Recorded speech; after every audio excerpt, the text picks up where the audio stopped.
Edison.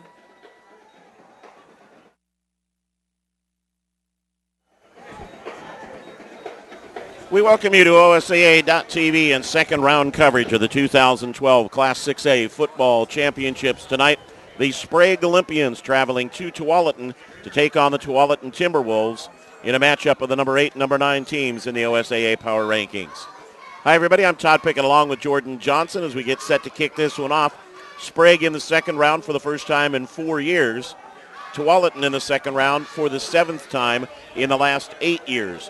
Sprague won the toss and elected to receive. The Olympians in the white jerseys tonight. Tualatin in the home black. For Sprague, Jackson Engelking and John Marshall are back deep. And I know, Jordan, this is a Sprague team that you think pretty highly of going into tonight's ball game. Yeah, I definitely think they're a little bit under the radar. Got a bunch of good kids, a bunch of senior leaders, all league kids back doing a really good job. Their only loss of the season was a very close one to West Salem. So very similar teams, both second place runner-up in the conference, and it's going to be a good matchup. And a flag thrown on the kickoff before Caio Alba's kick can be returned at all. Both teams coming in with a 9-1 record. Sprague winning its first-round playoff game over Westview 57-38. And Tualatin winning its first-round playoff game by a 32-20 margin over Clackamas. The Timberwolves, the second-place team in the Pacific Conference, and the Olympians, the second-place team in the Central Valley Conference. Don't see offsides on the opening kickoff too often. Actually, procedure, I guess we could call it even, but a little wound up. It's going to be a good matchup. Both teams pretty evenly matched. A lot of senior leaders here. Like I said, Sprague's got a bunch of talent back from last season, and I'm guessing this is going to be within a touchdown ball game. Both teams like to mix the offense, but, Jordan, I get the feeling that the team that can keep it on the ground the most is going to be the happier team. Yeah, I think Devin Gage, 6'3", 215. They're going to pound the ball with him. John Marshall for Sprague, another kid that had a big week last week, so look for Sprague to use them right away. And Andrew Schlotman the other way for Tualatin when they get the ball. Opening kick returned out to the 25-yard line by John Marshall. And actually, they'll mark it out close to the 30. The Olympians will go to work there.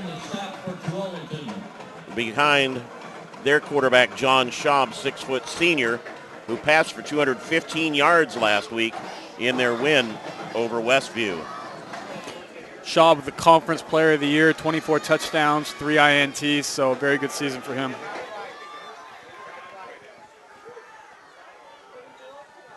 And they'll go play action on first down. Open man didn't quite get into the cut. The ball thrown a little high, incomplete.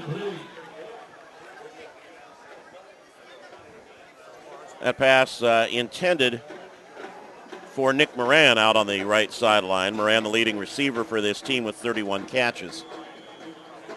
Nick's a kid we saw a lot during the offseason, did a really good job. 8 touchdowns on the year, and he's been a kid we're going to see a lot tonight.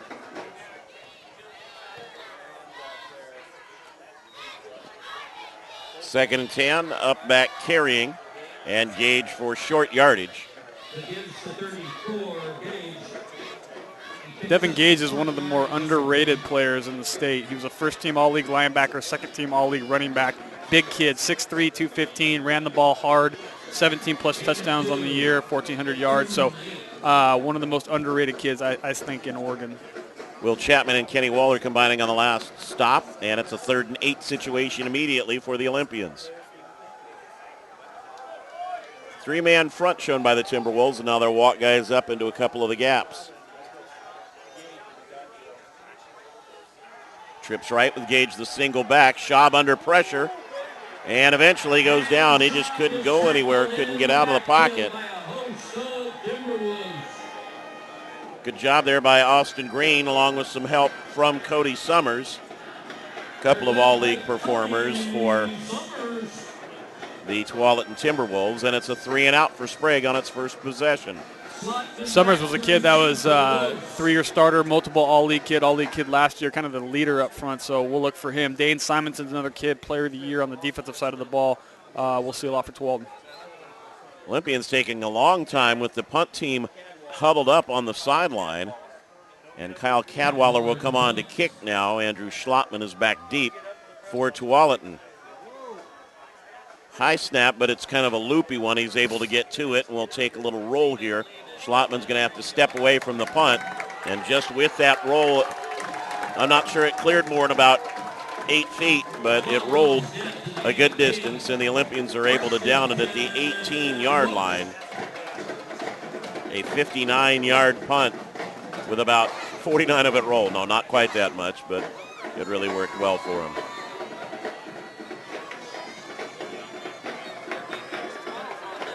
Tualatin offensively, Brandon Schroyer is a kid that we worked with a lot during the offseason. The junior quarterback kind of keeps everything going for the T-Wolves. And they'll also look to throw on their first snap from scrimmage. And it is caught out near midfield. Jeff Williams, the receiver, able to get inside of John Marshall.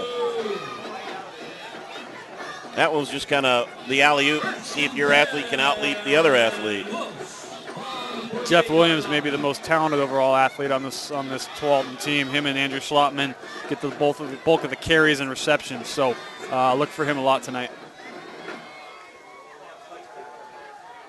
30 yards on the play and a first down.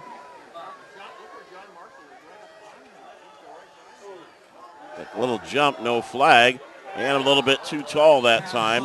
Schroyer's pass over the head of Cooper Bruner.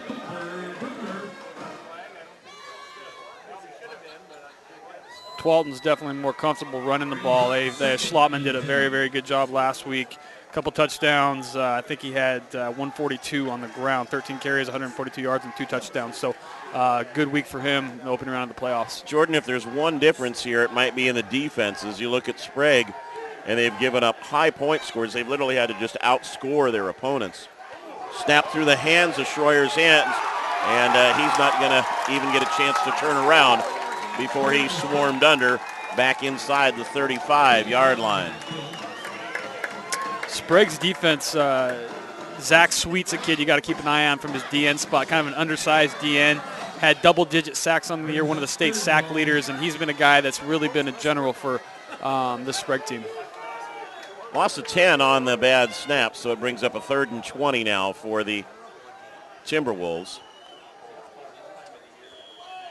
Yeah, and their wins, Sprague has given up 20, 20, 14, 33, 38 last week, but managed to have enough offense.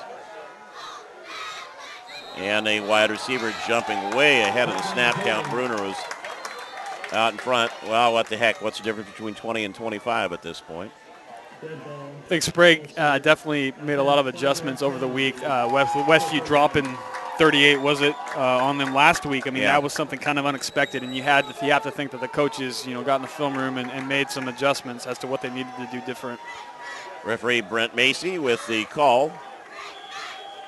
And a 3rd and 25 for the T-Wolves. Will Chapman at center.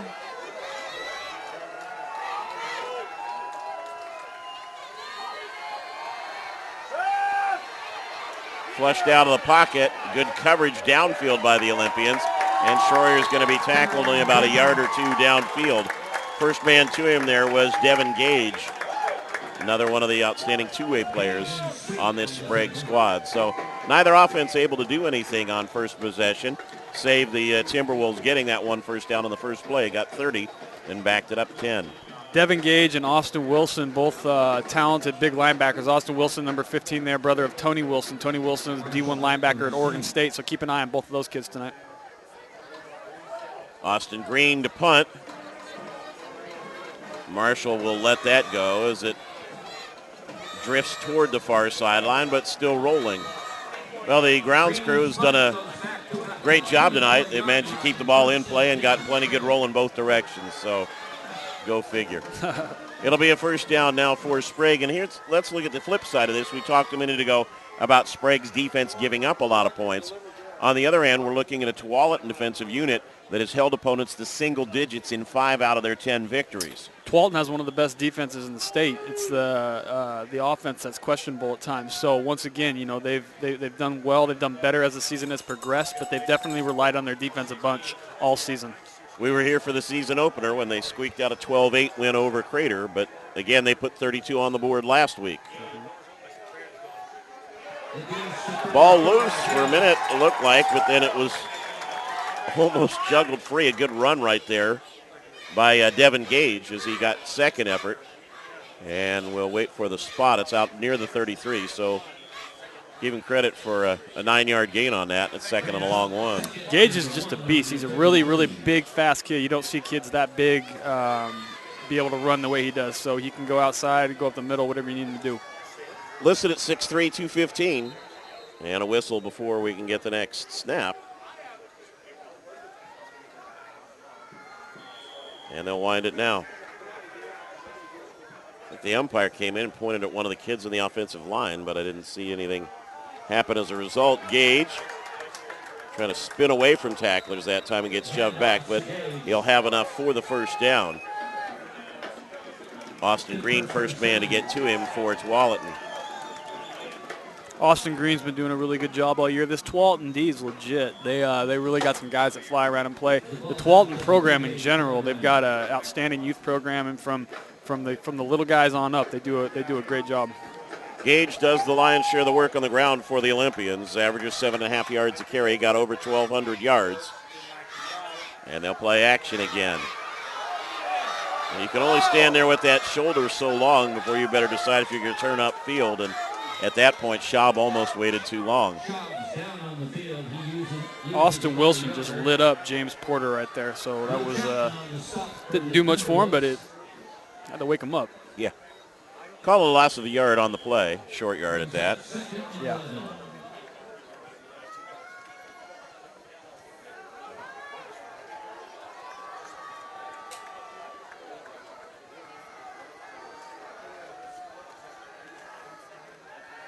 And again, play action. Open man, almost thrown behind, but caught. And it'll be a first down at the Tualatin 32-yard line out on the far sideline for Nick Moran. That one looked like it was close to getting picked. It really wasn't in a good spot for him. But the DB didn't get a hand on it. Yeah, Moran's a kid that we really like. Not a huge kid, but 31 receptions, 585 yards on the year, almost 20 yards a catch. So he's a kid that's their favorite, that's Schwab's favorite target, and he's going to be the guy that they go to in most situations tonight. Tualatin 32-yard line and a first down for the Olympians. Marshall carrying this time through the right side. He's their second leading rusher for the year, a little under 700 yards, but averages better than 8 a carry. Him and Gage were both the guys last year, too, so they got a lot of experience coming back. And even though Sprague hasn't had a long playoff runs the last couple seasons, they have a lot of experience. They've been played in 20-plus varsity games, so that's good for them. Austin Johnson, who averages better than 26 yards a catch, brings the play in. Replaces Broughton on a 2nd and 5. Looking for the end zone for Johnson. Tries to shore off the defender, and the pass out of bounds on the sideline and incomplete. A little bit too much air under that one. Yeah, Austin's that kid you can do that with. 6'5", almost 200 pounds. He's a guy you can kind of throw a jump ball up to if you got him one-on-one and see what happens. Yeah, if he keeps it in the field of play. I think if it had been in the field of play, it would have been not only a catchable ball, but a very good chance for Johnson to pull that in for the score. Yeah, it's always good when it's in bounds.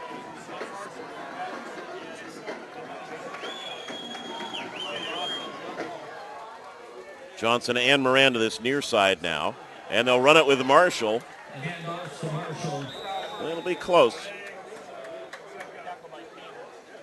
See where they bring the spot on that one.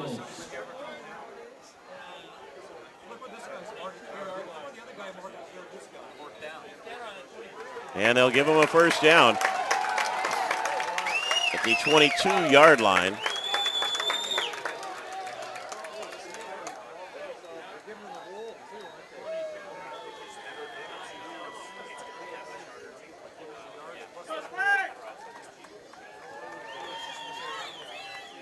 Marshall pretty quick through the holes there, Jordan. Yeah, he's a really quick back, kind of the opposite of Devin Gage. I mean, they're both super fast, but one's really big, one's not. A little underneath throw and drop. Wide receiver was trying to get turned upfield too quick, and Taylor Broughton unable to hang on to that one. I'd say I'd have to be a little surprised that the Olympians are throwing this much. Yeah, I think they're probably trying to mix it up and set up their run game. Everybody knows that they're going to run with backs like Gage and Marshall, so I think they kind of wanted to set a tone where, you know, hey, look, we're not just going to run the ball.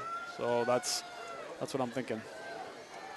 Schwab, a 58% completion rate this year. And as we said, he threw for over 200 last week, so not a total shock.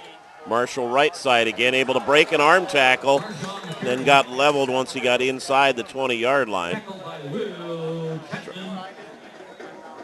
Will Chapman, first team all-conference linebacker on the stop.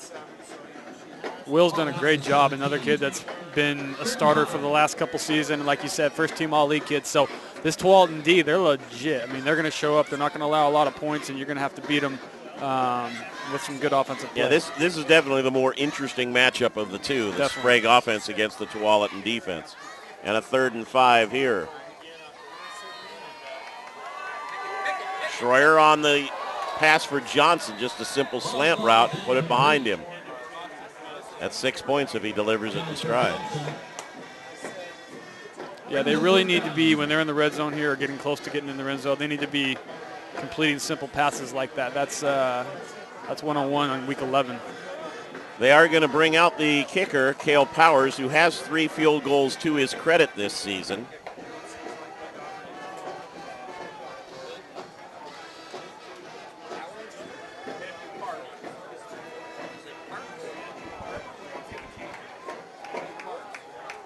Powers set to kick it, and Sean Limbach is the holder.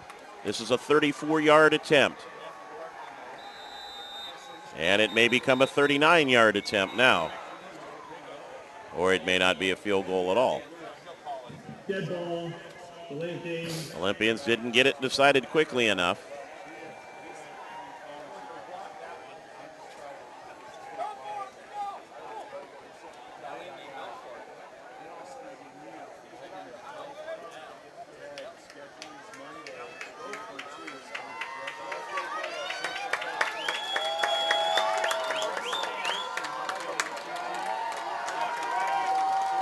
Well, they changed units again, and now they will bring Schwab out. I was waiting to see whether it was punt team or offense, and it is Schwab will come out. And so with that 4th and 10 now, with what would have been a 39-yard field goal, they'll go ahead and go for it.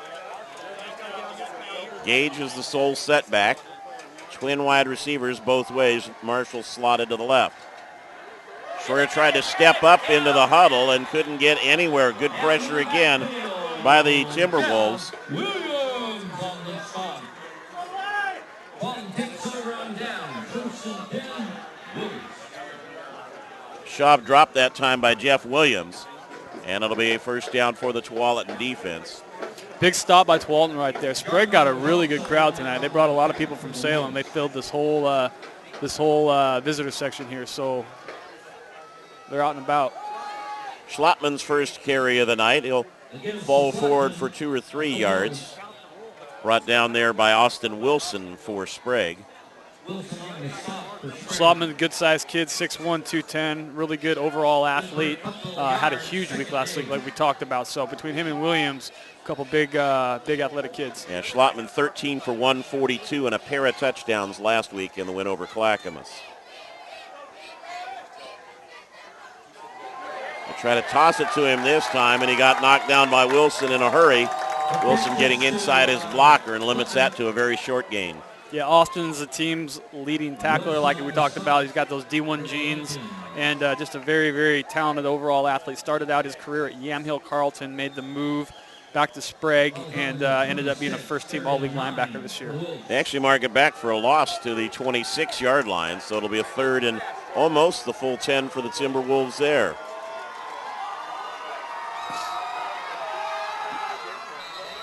Little slant route is complete, but short of the first down, out to about the 32-yard line. Bruner, the wide receiver there, but the Timberwolves will have to kick. from Sprague's standpoint, I really think they're going to make the junior quarterback Brandon Schroyer beat them. I think they want to make them beat. They're going to do what they can to stop the run, and if they get beat by the pass, they'll live with that. Marshall is back to receive the punt. He's been gesturing over to the sideline the entire time. Low snap, but no rush, so plenty of time to get it away. It will hook away from Marshall and tumble out of bounds at about the 32-yard line. So a 36-yard punt, no return.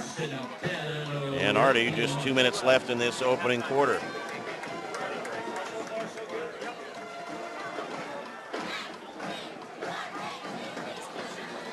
So Schwab and the Olympians will try to go back to work once again. I really like this offense, Sprague offense versus Tualatin D matchup tonight. I think it's going to be very interesting all night long.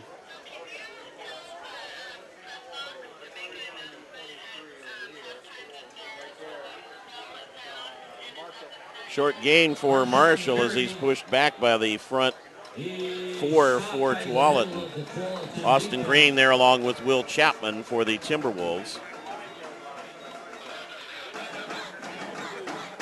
Yeah, Dane Simonson has been lights out for Tualatin all year long. Player of the year on the defensive side of the ball. Say we haven't called him yet. Yeah, so that's the guy. We got multiple guys, but he's a guy that's caused a lot of havoc in there. Shotgun this time for Schwab.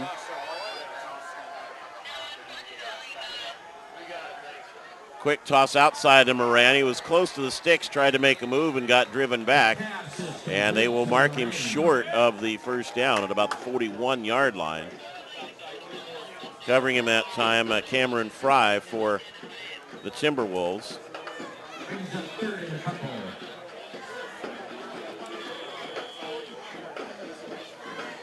This is the 7th time in the last 8 seasons that Tualatin has advanced to the second round of the playoffs, just going to show how talented of an overall group that they have on a yearly basis.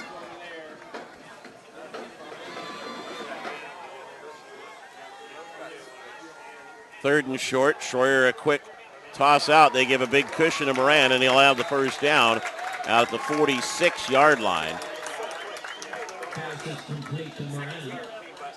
That's kind of what John Schwab has done all year. He hasn't had a ton of yards, but he's completed, a lot of his passes where we had 24 touchdowns and 3 INTs in the regular season. So, obviously the touchdown to interception ratio was great, but he wasn't throwing for 300-400 yards every game. He was just smart, accurate with his passes, and did a good job with that. Randall Tainer the stop that time for the Timberwolves. Trips to the left side.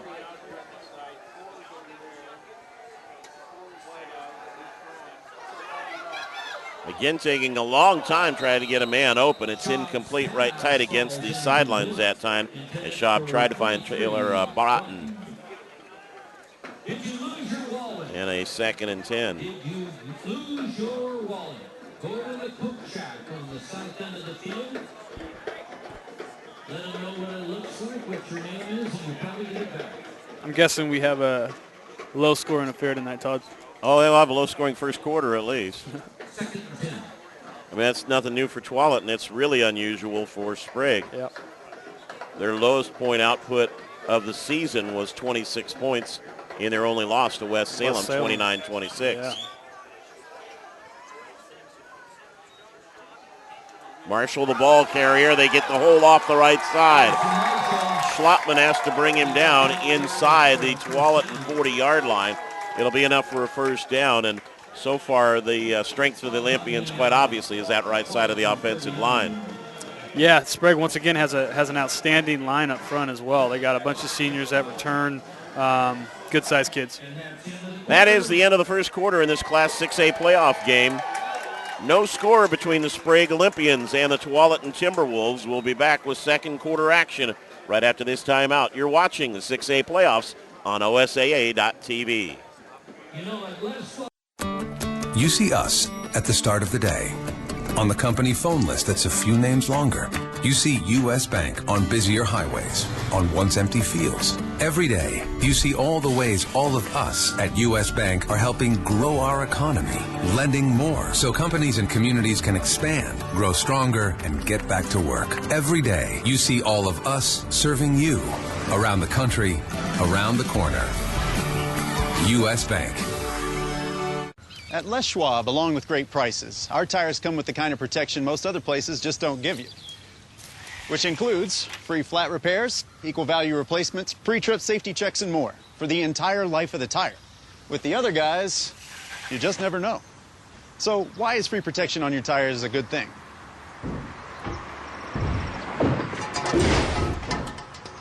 Lifetime protection. That's our best tire value promise.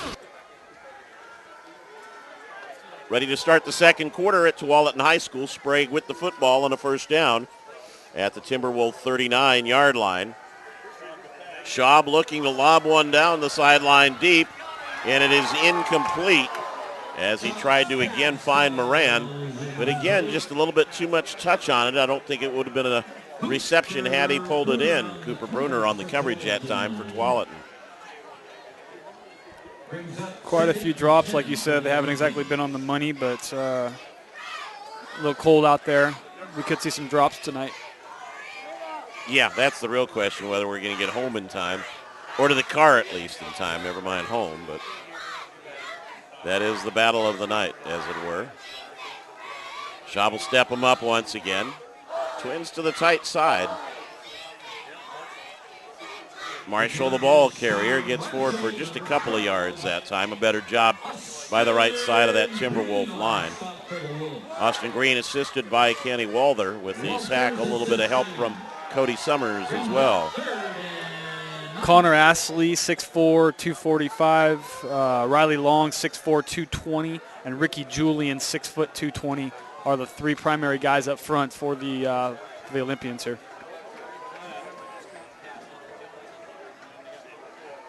So need to get it down to the 29-yard line to keep this drive going. Gage is the setback. Marshall in the pattern. Schwab chased outside, and he's going to be dragged down in a hurry. Alex Jammer drops him. Make it Jarmer, excuse me.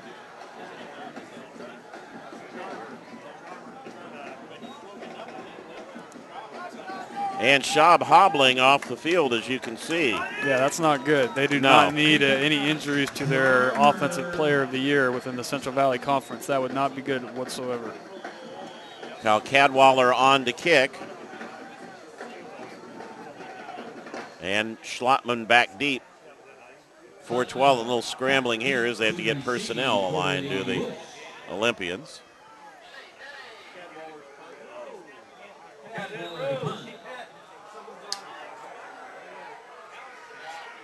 And it gets down right at the 20 as it took a little backspin that time. Only a 24-yard punt as he tried to pooch it. Didn't get it quite as deep as he would have liked. We'll really see what this Sprague defense is made of. Tualatin lost to Tigard 41-0, their only loss on the season, which was somewhat surprising due to the large margin there. But, you know, I think Tualatin overall has had a very good year.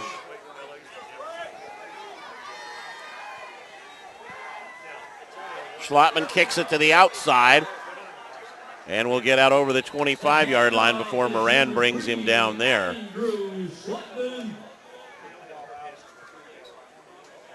I don't know. There are times you talk about that Tiger team. There's times I'm not sure anybody could hold them to 41. They've been dropping 60 on almost everybody this year. This Tiger offense has been crazy. Officials call a timeout as the center, Will Chapman, is shaken up for Tualatin.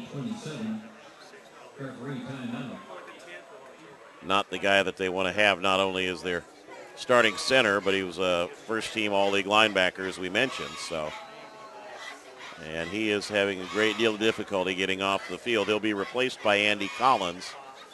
That is a loss that hurts the Timberwolves even more on the other side of the ball than on this side. Big time. Senior leader, both sides of the ball. That's what they don't want to have happen right now.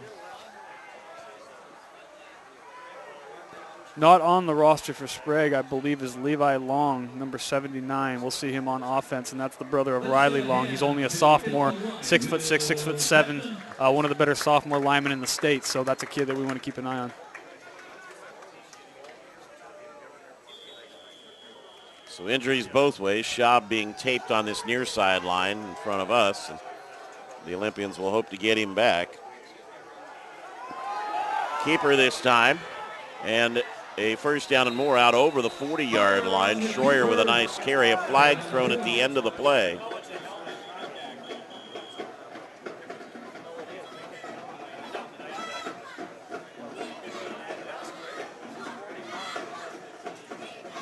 It's a personal foul dead ball against Sprague, so it was after the play was concluded. And that'll add 15. That's a big gain for this Timberwolves offense right now. Schroyer is very valuable due to his overall athleticism. Very, very good baseball player. He's that junior quarterback that just manages the game well. He's not going to throw for 300 yards a game, just very efficient with what he does. Yeah, good feet there. I thought he accelerated real well and took advantage of that opening in a hurry. Yep. So first down at the 44-yard line, as Brent Macy gave us the explanation of the personal foul there. So the deepest penetration of the game so far for the Tualatin offense. And it's a keeper again for Schroyer. Good job of stepping up into the hole that time for the Olympians by Matt Kleinman, the linebacker. Give it that little fly look and then just sprint him up the middle.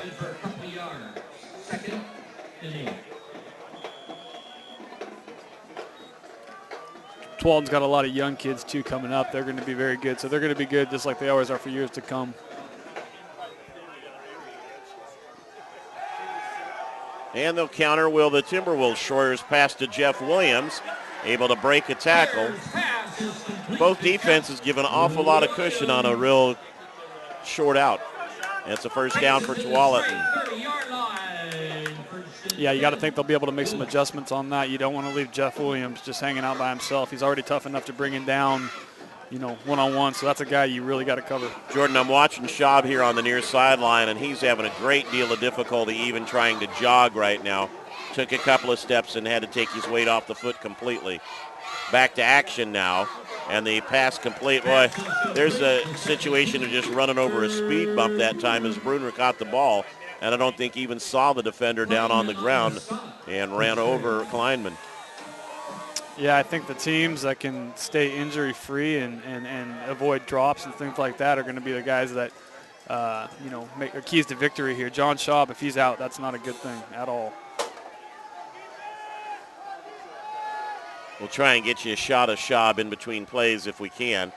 They try the little fly Great sweep, stop. little counter there, and the Olympians are all over that one. Austin Green, the ball carrier, and they read it. Austin Wilson, great play, getting up in the mix right there. Wilson on the side.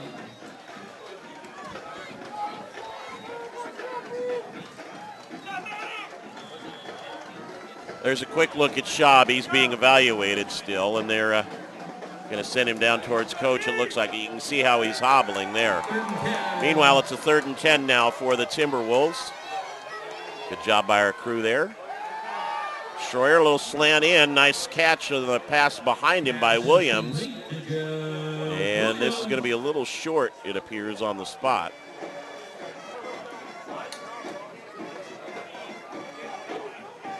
At the 22.5-yard line. And a 4th down there with short yardage situation. Great catch by Williams.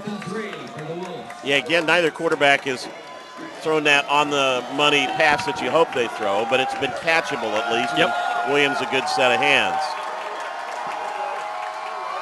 Under pressure and brought down. He tried to throw a quick out, and Sprague jumped the route very nicely that time, and Schroyer got brought down by the Sprague defense, which makes a big stand. Alec Burns for Sprague has been up in the mix already. That's a junior, 6'2", 200-pound junior right there. Great job. Jordan, we need to give credit to the corner right there because, again, the Timberwolves were just trying to throw the quick out, and Sprague, rather than laying back, jumped it in a hurry. Yeah. Timeout being called while they readjust the sticks, that's all. Okay. Chain gang still trying to get everything balanced out.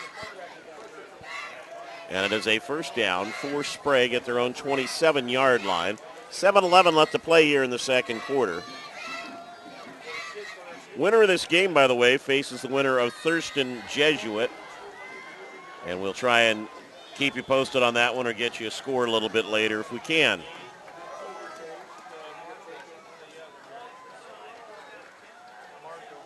Marshall up the middle. Not a lot of room to go that time. The entire middle part of the line really doing a good job of submarining there. Kenny Walther and Cody Summers leading the way. And they got under their blockers well that time, got good leverage. 31-yard line, gain of 3. Second and 7. Anything you're seeing so far that's surprising you? You know, I think both these teams just feeling each other out. I think both are very talented, and I think second half you're going to see a lot more points put up. But right now, you know, it's just a battle of who's not going to make mistakes. Yeah, I was just going to say you get the feeling at 0-0 neither team wants to make that mistake right now. Marshall on the pitch. Gets it out to about the 35-yard line before he's slammed back there by Chandler Schoonmaker. I think we're going to get a lot of Marshall engaged. I mean, that's what's worked for them all year long, regardless of who they've played. I think with Sprague, I mean, they haven't necessarily played the toughest schedule. I mean, the Valley League has a couple teams, but their one loss to West Salem came back at the very, very end and bit them. They should be undefeated right now, so they're not used to losing. They face a 3rd and 4 here.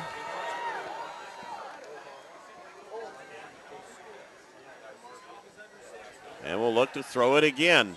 Out route and incomplete. A pass again behind Austin Johnson.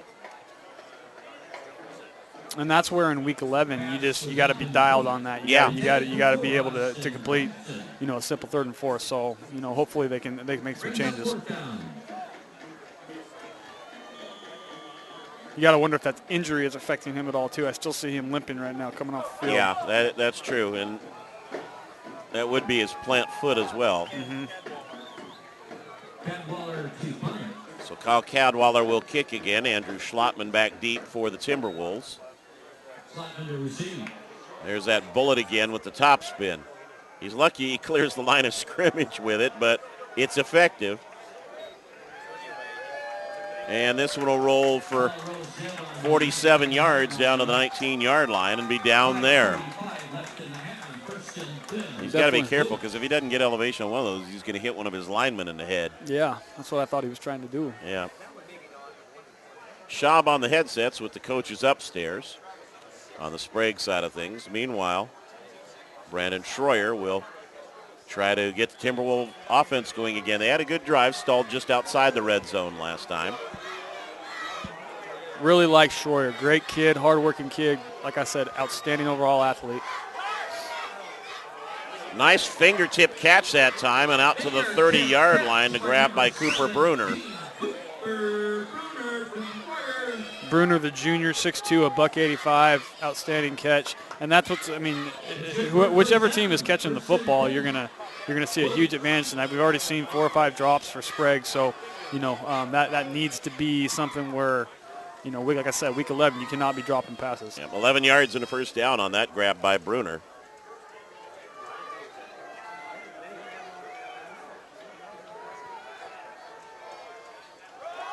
Schlottman tripping over his own player there. The up man trying to block for him on the pole kind of undercut him a little bit, and he got brought down. William Blankenship there along with Connor Ashley for Sprague.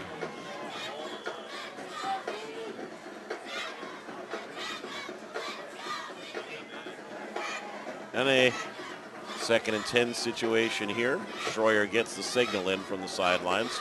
So Coach Rob Haston and his staff there.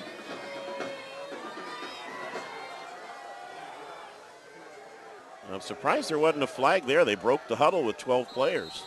Yep, somebody just figured it out. Well, timeout taken first by Tualatin, so. The Pacific Conference, I think, has been better than it's been in most years. They've had Glencoe and Minville are 2 other teams that had a fairly good year. Glencoe played Aloha tough last week, and obviously Tigard and Tualatin are always representing. So overall, I think the Pacific Conference had a much better year than they've had in years past. Century obviously has done very well. So those 5 teams, you know, have made the Pacific Conference one of the better leagues in Oregon this year. Well, and another one of Tualatin's non-league victories was over Southridge, which is playing in the 2nd round tonight, held them to 3 points. Yeah, so. Southridge is just a different team right now. They're playing as well as anybody in the state. They got Reza Al-Aziz back at quarterback. When you get him back, it makes a little bit of a difference. Absolutely. True. Yeah. Absolutely. But good point. Yeah, they beat a regardless, they beat a good Southridge team early in the year, 13-3. First time I have ever seen number 87 at quarterback, but that's what happened in the numbering system when he came back to the team. Interesting story. A young man signed with University of Oregon to play baseball and said, I'm going to focus on baseball. Went through summer workouts, stopped before the season, and then came back in the last couple weeks after injuries to help Southridge make it into the playoffs. Yep. Schroyer looking to go deep this time and underthrows his receiver, trying to find Jeff Williams. Pretty good coverage that time by the Olympians as they had a couple players out there, including Austin Wilson. Austin, a very athletic big kid. I can't say enough about Austin Wilson, just the person that he is. One of the team leaders, overall very good athlete, but off the field, you're not going to find a much better character kid. So Austin Wilson, Devin Gage, just a couple of these senior leaders for Sprague. 4:24 to play in the second quarter.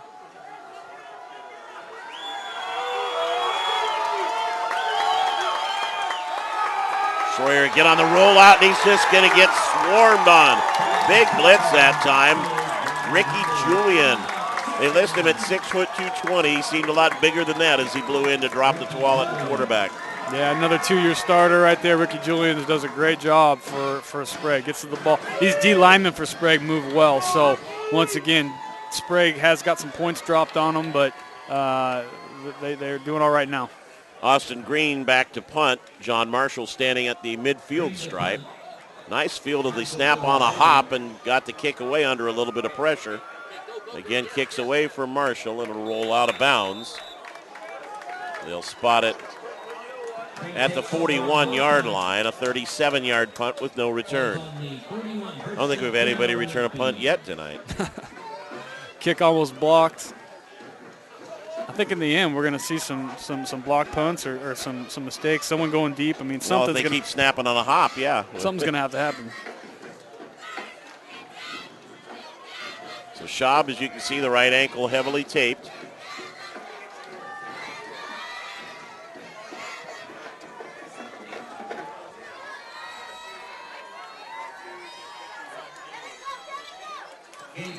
Gage, the ball carrier.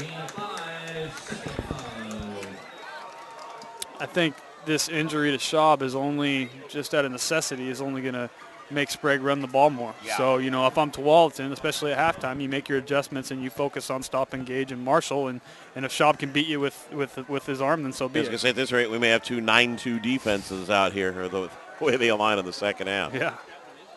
But, yeah, we mentioned both teams love to run the ball, and for Sprague even more so. But this takes away any possible option part of your game that you have. Because with his footwork, you can't run a mesh at all. So kind of cuts down the playbook. Yeah, Gage is a big boy. I mean, he's tough to bring down. They got to bring a couple people to the party just to tackle him every time. So between him and Marshall's that other quicker back. You know, they'll be able to have a little variety in their run game. So look for them to mix it up.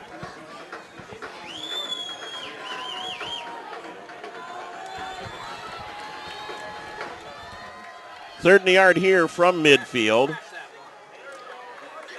And this is going to depend on the spot as the linesman runs in and runs kind of a crooked route from sideline to hash mark. Marshall, the ball carrier.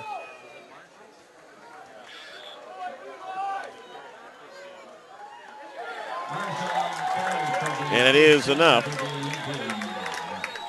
Here's a little bit of a surprise. 1 minute left to play in the third quarter. West Salem 13, Aloha 12. Surprise? I don't know. You have to go check my predictions, buddy. I didn't have time this week. Schwab will throw, puts it up too far for Moran and incomplete. Randall Tainer was actually the closest man to it for Tualatin. What was your prediction there, Bob? Well, I had Aloha squeaking it out. Okay. But my predictions, my two closest games of the week were the one we're watching here and Aloha West Salem. Those out of the 8 second-round games and the 6A Oregon, those are my two closest games. And right now we got a 0-0 contest. So far that's working out. This wasn't your lock? I had a 29-28 Sprague was my final all here. Right, you're special. All right. Voss make it, Devin Gage, the ball carrier. Got the block there.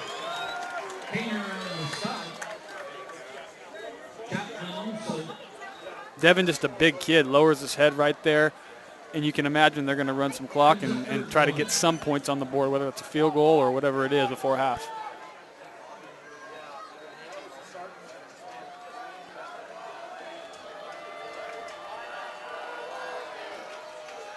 Third and short here.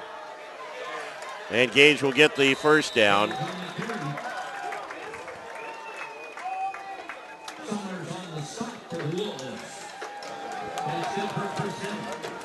They'll get a first at the 37-yard line as the Sprague band strikes up. 90 seconds left in the half.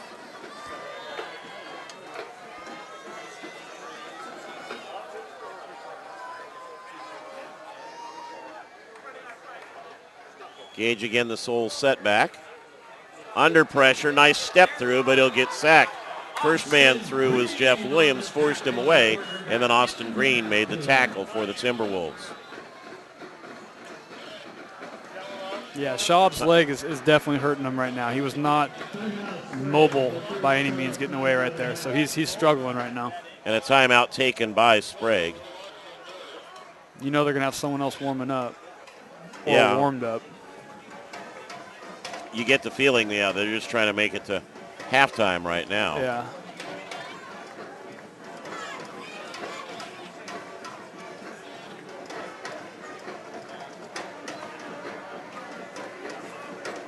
It's just me, or did this first half go pretty quick?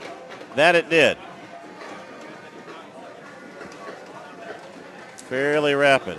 You can imagine they're going to just keep the ball on the ground, and it is what it is right now. So if I'm Tualatin, you're obviously focused just stopping the run.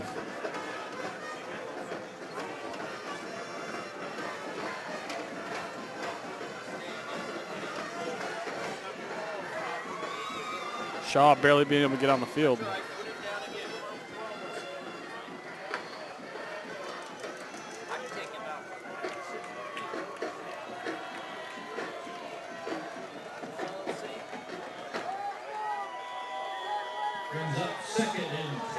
Yeah, you almost feel as much as he's hobbling, you'd get in victory formation and protect your quarterback for the last minute. Well, boy, that was just hard to do and hard to watch as he ran that little sprint draw to Gage. Everybody in the place knows that it's got to go to him. Yeah. And the Timberwolves are on top of that, and another timeout will be taken. Tackled by Austin Green, slowed up by Summers.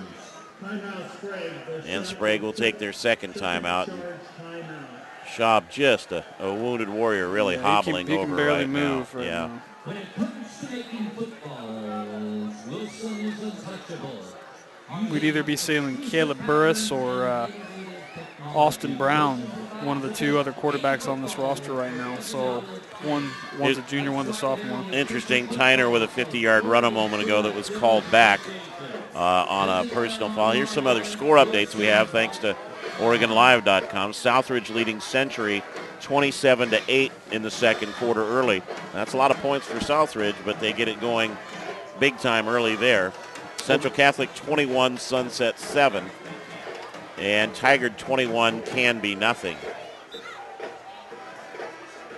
Southridge dropping 59 on West Lynn kind of showed what they're capable of last week, which I know you were a part of.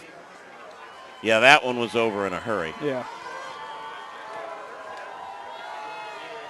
The 3rd and 12 situation now for the Olympians is under pressure from the edge. Finds that's actually a lateral to Gage and takes it at the 41-yard line, getting back to the line of scrimmage. Painter tackles Gage.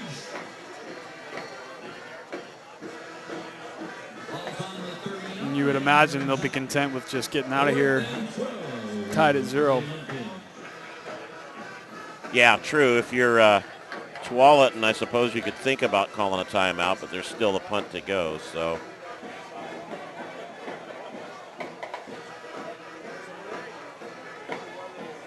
they'll probably just take the penalty. oh, yeah, run as much time as they can. I agree.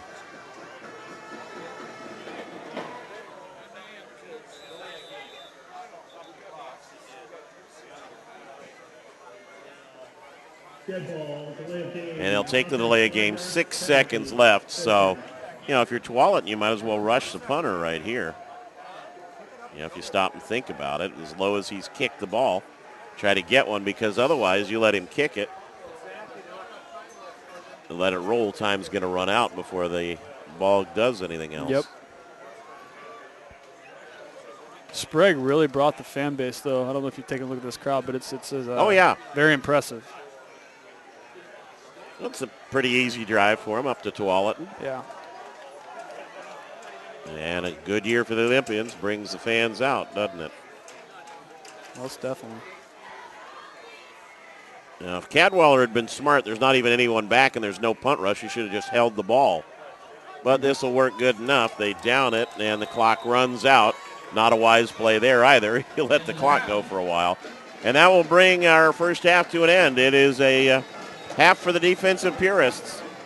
We'll be back with our halftime activities for you and let you watch things down on the field at the intermission. But no one's gotten a sniff of the goal line yet. Sprague nothing. Tualatin nothing. You're at halftime of this Class 6A second round playoff football game. Thank you for joining us tonight on OSAA.tv.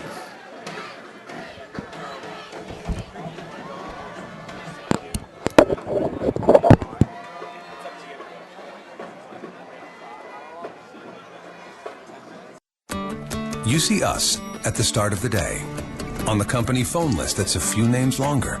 You see U.S. Bank on busier highways, on once empty fields. Every day, you see all the ways all of us at U.S. Bank are helping grow our economy, lending more so companies and communities can expand, grow stronger, and get back to work. Every day, you see all of us serving you, around the country, around the corner. U.S. Bank. At Les Schwab, along with great prices, our tires come with the kind of protection most other places just don't give you. Which includes free flat repairs, equal value replacements, pre-trip safety checks, and more for the entire life of the tire. With the other guys, you just never know. So why is free protection on your tires a good thing?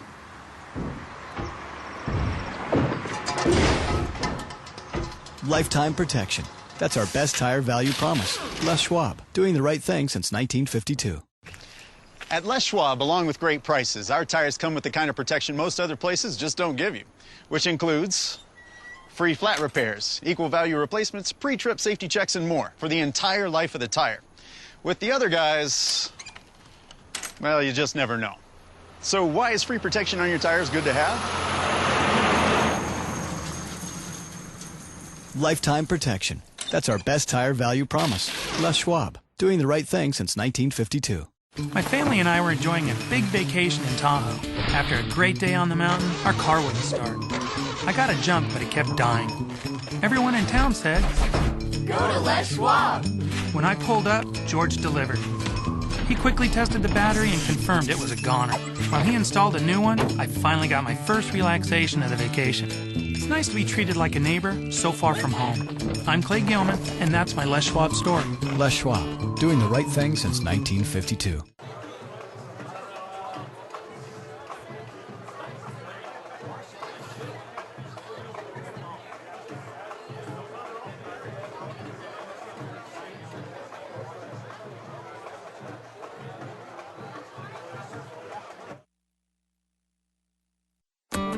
You see us at the start of the day. On the company phone list that's a few names longer. You see U.S. Bank on busier highways, on once empty fields. Every day, you see all the ways all of us at U.S. Bank are helping grow our economy, lending more so companies and communities can expand, grow stronger, and get back to work. Every day, you see all of us serving you, around the country, around the corner. U.S. Bank. At Les Schwab, along with great prices, our tires come with the kind of protection most other places just don't give you. Which includes free flat repairs, equal value replacements, pre-trip safety checks, and more for the entire life of the tire. With the other guys, you just never know. So why is free protection on your tires a good thing?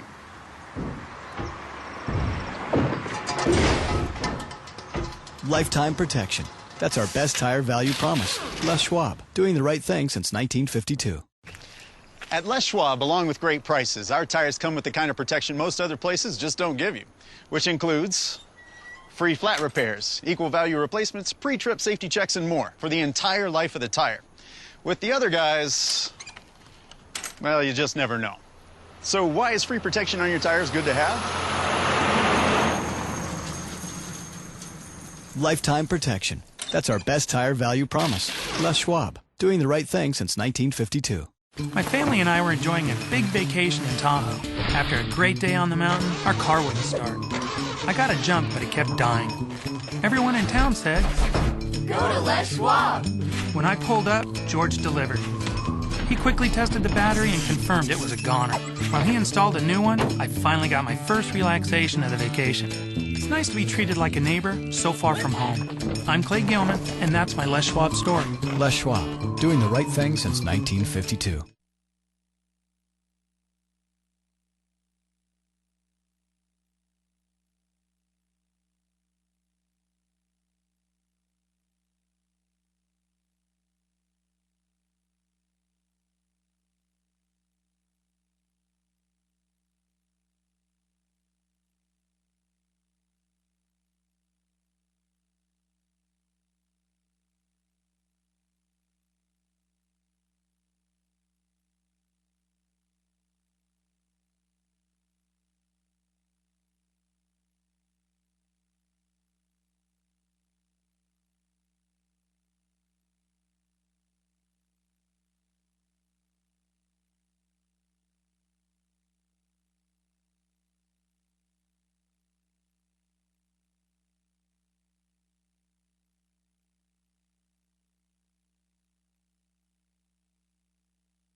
Back at Tualatin getting set to start the second half. Let's get you caught up on some other scores here momentarily. Jesuit leading Thurston 36-0. The winner of that game faces the winner of this game. It's Tigard 21, Canby 7. Lake Oswego 20, South Medford 7. Southridge 27, Century 8. Central Catholic 21, Sunset 14. Sheldon 35, Roseburg nothing. And Aloha has just gone in front of West Salem 25-20 on a 50-yard touchdown run by Thomas Tyner, which gives him all 4 scores and the Oregon High School single season rushing record. Now we've got an update that says Southridge 34, Century nothing. So we'll have to try to check that one further.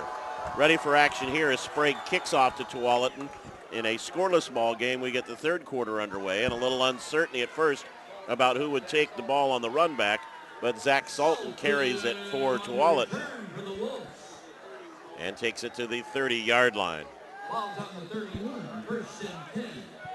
Very interesting to see what John Schwab will do this half. We saw him struggle to get off the field at halftime, but Sprague obviously will be on D. Yeah, and they came back out, though. He had more mobility and no tape showing on that right ankle. I have a feeling it probably took shoe and sock off in the locker room and wrapped it underneath. Yep.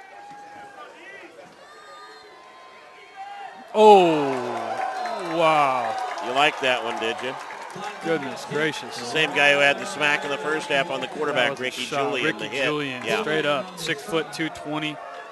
Just a shot. So we might want to give the Olympians a little defensive credit, too, there. Yeah, they've so far been keeping Tualatin bottled up. You know, if we stay like this, there's a rumor we might go to penalty kicks. Yeah, haven't heard that, but I'll take your word on it. Most of these starters for Sprague are seniors, a lot of senior leaders. Well, the Olympians get to him again. They have really cranked up the defensive pressure on the first couple of plays this half, and Devin Gage blew in to make that tackle.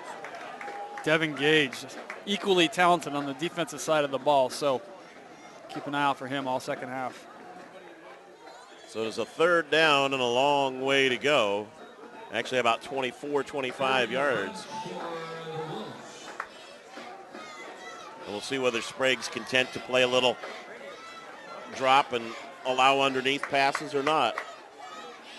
They're not doing a lot of blitzing or stunning. That's just straight bull rush by the Olympians. They will drop 8, though, this time and put 3 on the line. Underneath ball tipped and incomplete. And a little bit of pressure there on the deflection from Alec Burns. I just see a lot of excitement from Sprague. It seems like when they showed up, they really wanted to be here. They got their fan base here, and they're really, really playing hard. So, you know, energy's on their side right now. You know, Schaub's bouncing up and down next to his head coach. Looks like Jay Minyard will keep his starting quarterback in the ball game as this punt goes away. Fair catch signaled for and taken at the Sprague 44-yard line. John Marshall making the grab there. And it will be John Schaub with a lot more mobility than we saw him at the end of the quarter. He almost sprints by comparison out there to get this one underway. Of course, you know, one tweak could bring a lot of that back again, too. You know, Tualatin's aware, and they're going to make adjustments accordingly, so it'll be interesting to see what they do. Sprague with one drive that got them close to scoring position. They lined up to try a field goal and got hit with a delay of game penalty, and that's been about it for either team. A little 2-yard carry on first down there as Marshall was the ball carrier. They unpile. Kenny Walder leading the tacklers for Tualatin. With both these teams keeping the ball on the ground as much as they do, you can see how the game's going to go pretty fast. The second half is going to go pretty fast. Winner of this one faces Jesuit next week. Should be more running.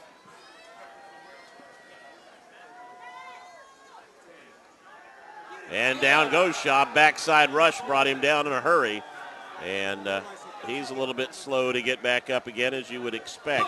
Cody Summers on the hit. And trying to see Schaub. I can't see him in the midst of the huddle, but he's up. Appears to be okay. Here's something interesting.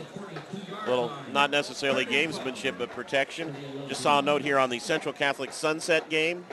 Central Catholic is holding a tarp in front of the coach who's giving the signals when they go no huddle, because Sunset safety Clayton Welsh was the backup quarterback for Central Catholic last year. That's when you really have to go to precautions. Trying to draw him in for the screen here, and gets Moran on the underneath route. Good read, but coming down the line is Jeff Williams to make the tackle. Jeff Williams has just been super important on both sides of the ball all year long. He's, just that very athletic kid, potentially going to Southern Utah, which is that new school in the Big Sky, D1 AA school. So, good size athlete, very, very fast kid. I know we're supposed to call him FCS, but 1AA just sounds right still. It does. I know. It does. I don't know what this other mumbo jumbo is. From the 47-yard line, they'll scrimmage. Kyle Cadwaller back in punt formation again. And Andrew Schlottman deep for Tualatin. That's the best kick he's gotten away all night. Unfortunately, it's a line drive to Schlottman. Breaks a couple arm tackles and turns it into a return for about 5. If you're going to kick it that way, you got to keep it away. And another Sprague player, Austin Wilson, their linebacker and sometimes tight end, hobbling at the end of that play. Wilson had a couple of those big tackles for loss in the first half. Yeah, you'll need to drag him off the field before he comes out. I talked to him a few times this week. We had a good article for Sprague, and they're a team that's going to lose a lot, graduate a lot of seniors, but right now what they've got is a super talented bunch of kids, so they're going to give it all. They're all. Yeah, you did a lot of homework on the Olympians this week. Yeah. Incomplete pass and a break there for Tualatin as it went through the hands of Williams and was almost sitting there for Wilson to pick up and run with. We saw about 7 or 8 of these kids in the offseason, so it was really good to be able to see what they could do against the other top competition from around Oregon and Washington. So it shows, it just verifies that the kids that we were seeing during the offseason are these talented kids that we see right now. Let me correct that, too. That was actually Sean Limbach out on the coverage because Wilson is on the bench and being looked at by the trainer. Sprague defense with another big play. Led that time by Gage as he brings down Zach Salton. I think Gage is going to find himself a good home in college. He's just too talented not to. He's one of those, 6'3", 215 and quick is hard to come by. So somebody going to notice him in time? I think so. I mean, with the way recruiting is today, it's hard not to be able to find a guy. And if, he needs help, we're more than happy to help him out. 3rd and 13 here. And they'll try the draw with Schroyer. It's been one of their better plays of the night. Sprague content to give up a few yards, medium range. But Gage and company in on the stop. And it'll bring up a 4th down for the Timberwolves. Kind of similar to what we saw in the first half, just kind of back and forth right now. So something's got to give here eventually. Marshall again looking over the sideline, almost as if he's waiting to be given a green light to run one back. Austin Green is the punter. He takes a long time with that kick. And again, a roller that Williams will have to back away from. This will turn into a positive yardage for Tualatin, a 46-yard punt, no return. And Sprague will go back on offense with 6:50 to play in the 3rd quarter.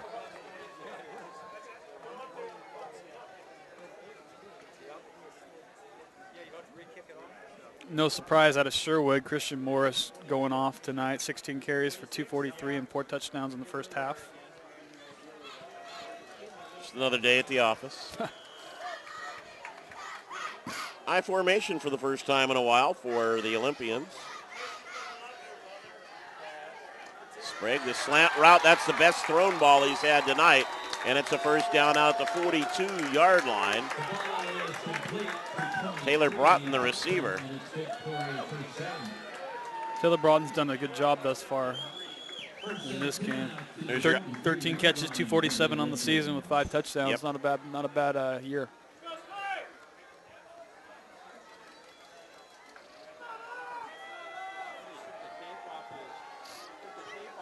Marshall comes out in the slot to the left side here, and they'll go single back once again.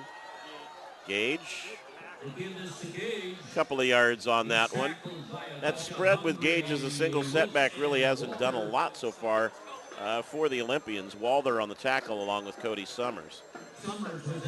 Yeah, they've clamped down on him. He's they know where the ball is going when Marshall and Gage are typically in, and if they can't complete their passes, well, they're just going to obviously just be focusing on the top two backs. So we'll see if they can mix it up a little bit. Midway through the third quarter, still no score in the ball game.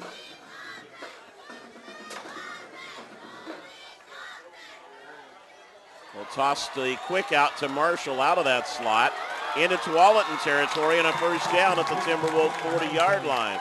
Nice little yards after the catch on that one, Jordan. Yeah, John Marshall's one of those kids that if anybody's dangerous after the catch, it's him.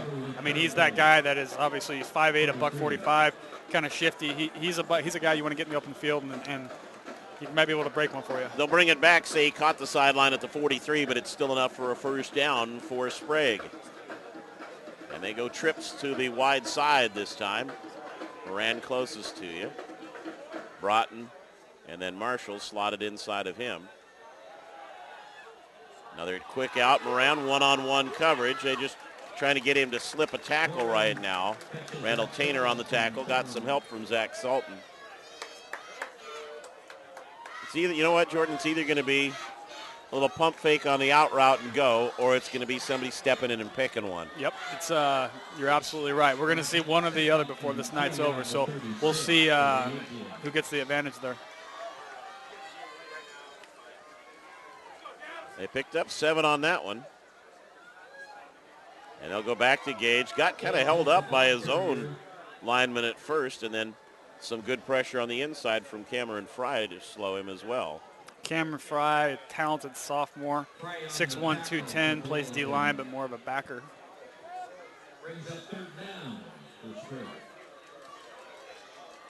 So a third and short situation. Marshall out of the game. They bring an extra lineman in. Also pull Broughton out of the lineup.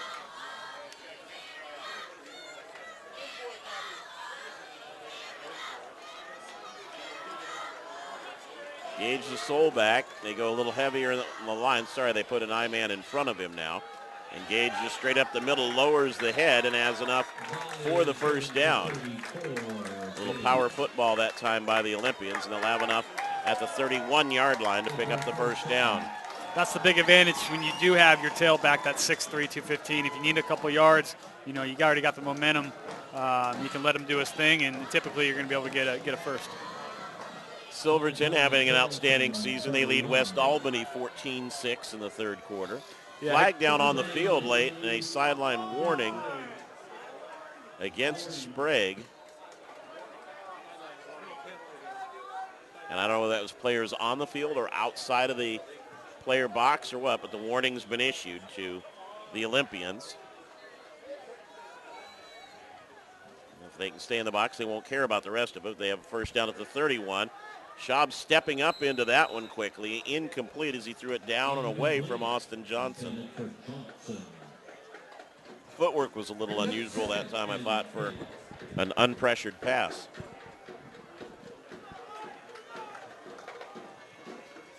Yeah, Schaub's been good, not getting picked on the year, but he's definitely not your 300-plus guy again. Yeah, not throwing a high-risk pass, as you pointed out earlier.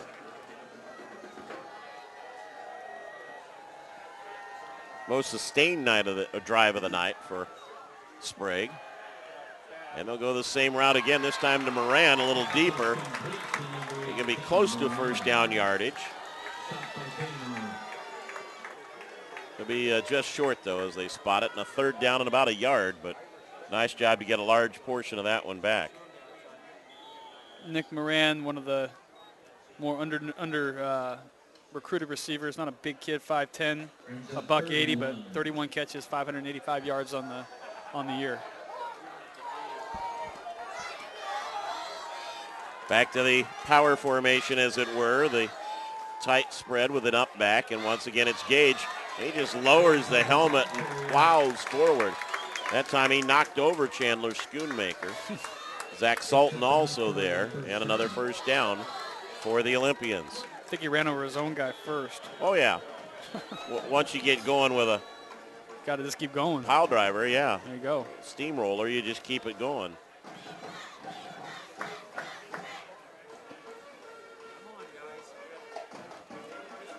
in the red zone for the first time tonight. Gage, the up man in front of Marshall now. And Marshall bounced off a lineman that time. Then got wrapped up by Austin Green.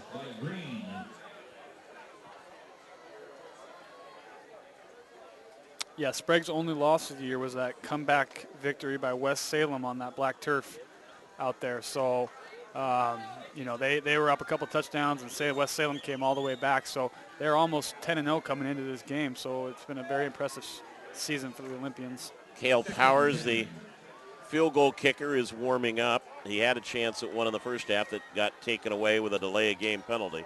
So he said he's kicked 3 this year, but he's ready to go should this drive stall. They run the slant route, incomplete, trying to find Austin Johnson, and I think the Timberwolves, to be honest, Jordan, got a little bit of a break there. Brandon Yee defending and never turned his head toward the ball at all. No, double coverage right there, whatever you want to call it, and that would be a tough pass to complete regardless.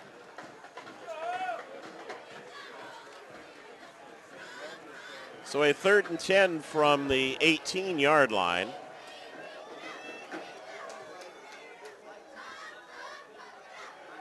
Trying to run the screen route again. They find Marshall left flat, broke a couple tackles, and dives forward inside the 10. It'll be a 1st and goal for Sprague. And that's what John Marshall can do for you. When you've got a 0-0 ball game, you don't necessarily have a lot going. You want to be able to get it to a guy that can make something happen in the open field, and there you go right there. Schwab halfway over to the sideline to get the play call. As we reach the 2-minute mark of the 3rd quarter, Marshall out of the lineup right now on a 1st and goal from the 5. This is where it's tough to stop at Devin Gage, a really big kid 5 yards out. If you give him the ball 3-4 times within this possession, you got a good fullback. Austin Wilson is the up man. Gage follows him into the line. Gets a couple before he's thrown back. Zach Sultan, the first guy to get to him. This is kind of Tualatin's specialty. They D up here when they get in the red zone.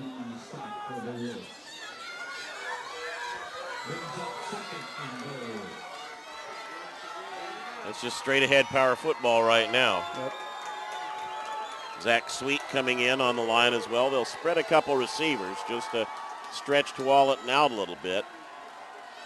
And they'll go play action. How about that? Touchdown, the ball dropped. That was Sweet. Usually a lineman. 6 foot 215. And you hate to say he grabbed that with lineman hands, but that was 6. You got to come down with that. I mean, Zach Sweet's one of the best defensive players in the state of Oregon, but that's something you just got to come down with right there. Yep, they're going to step away from the power though. Wilson and Sweet both check out. Single setback is Gage. They go twins both sides. 3rd and goal.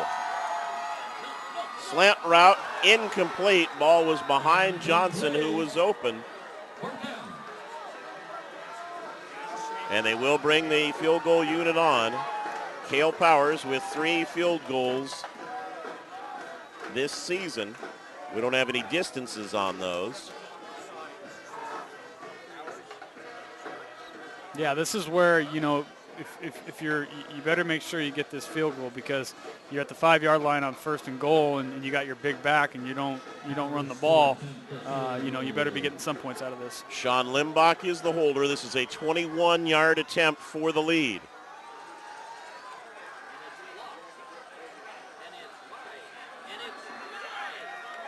Plenty of leg. He just crunches that through. And Sprague breaks the deadlock.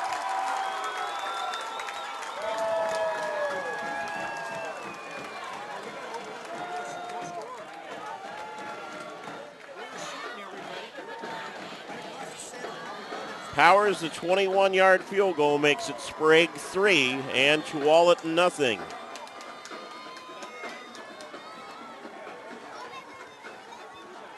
The onus now on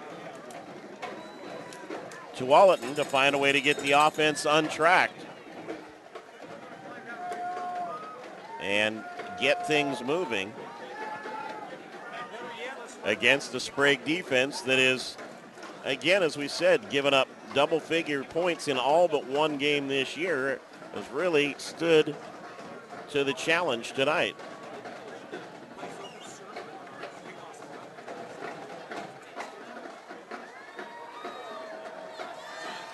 Austin Johnson is getting set to kick for Sprague. Schlattman and Williams are deep for Tualatin.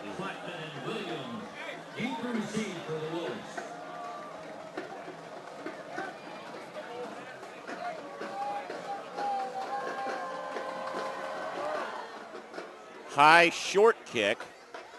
Schlattman will take it at the 17-yard line and get towed down from behind. Player had a hold of his shirt, went for a ride for a while, and then finally able to pull him down. And that was Devin Rediger on the tackle.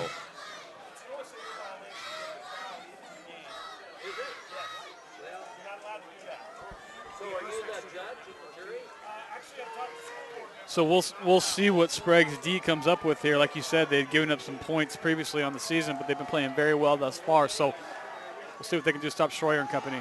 Schlattman through a hole. And he's brought down by Rediger along with Matt Kleinman. Takes it out to the 35-yard line, a gain of 6. There's not a bunch of secrets with Tualatin's offense. You're going to see a lot of Schlattman, a lot of Williams. So, I think Sprague pretty much knows what's coming at him.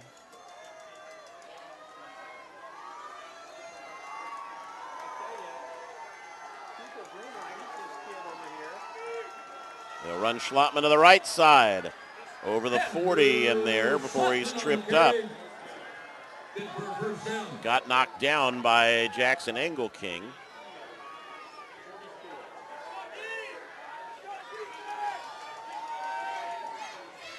That's a first down for Tualatin. 42-yard line. Time to get off at least one more play here before the end of the third quarter.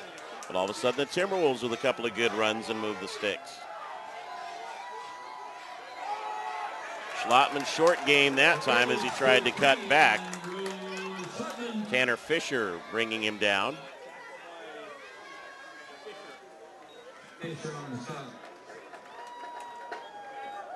And that is the end of the third quarter of play.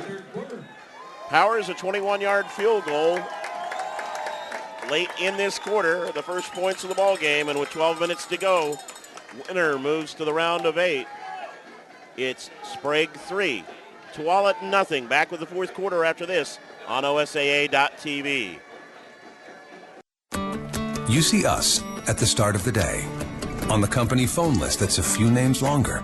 You see U.S. Bank on busier highways, on once empty fields. Every day, you see all the ways all of us at U.S. Bank are helping grow our economy, lending more so companies and communities can expand, grow stronger, and get back to work. Every day, you see all of us serving you around the country, around the corner. U.S. Bank. At Les Schwab, along with great prices, our tires come with the kind of protection most other places just don't give you.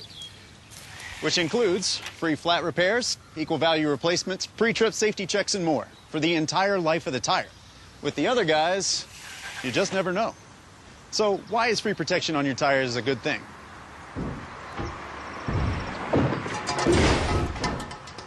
Lifetime protection. That's our best tire. Back at Tualatin High School, start of the fourth quarter. The home Timberwolves with the ball, trailing 3-0 as we go to the fourth. Underneath route, underthrown for Williams as Brandon Schroyer left it a little bit short.